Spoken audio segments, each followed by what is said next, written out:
This is the VOA Special English Economics Report.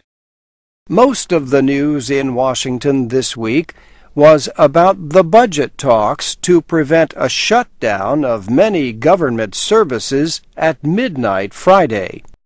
But this week, President Obama also announced his plans to seek re-election in November of next year.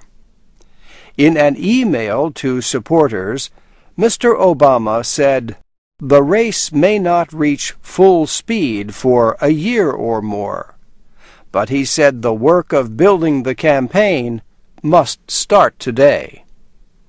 Some of that work will depend on how many jobs are created in the months ahead.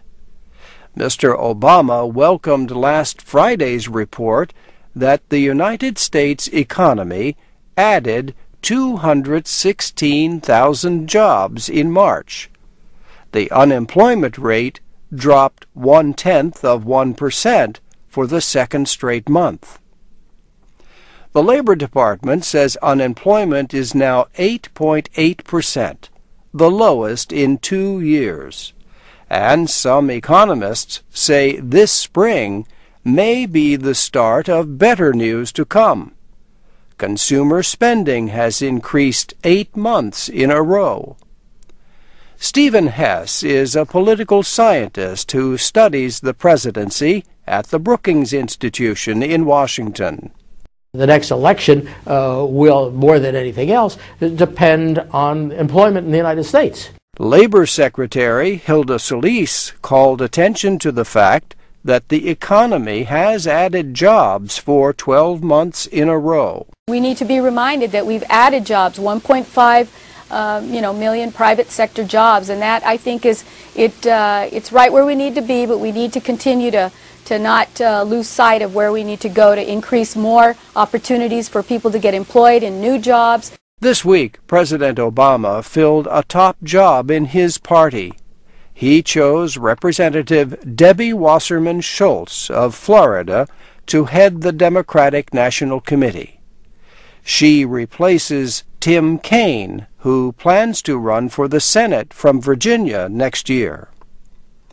Among Republicans, former Minnesota Governor Tim Pawlenty recently formed a committee to explore a presidential campaign. Several other Republicans are also considering races for their party's nomination. The latest jobs report showed that 13.5 million Americans remained unemployed in March. Another concern is that oil prices remain over $100 a barrel. High energy prices could threaten the recovery from the recession. This week, Portugal became the latest member of the European Union with heavy debts to request emergency loans. Opposition parties refused to accept budget cuts proposed by Prime Minister José Sócrates 2 weeks ago. Portugal's borrowing costs rose sharply Wednesday as it sold almost $1.5 billion in short-term securities. Portugal may seek more than $100 billion in loans, joining Greece and Ireland in receiving aid. And that's the VOA Special English Economics Report. I'm Doug Johnson.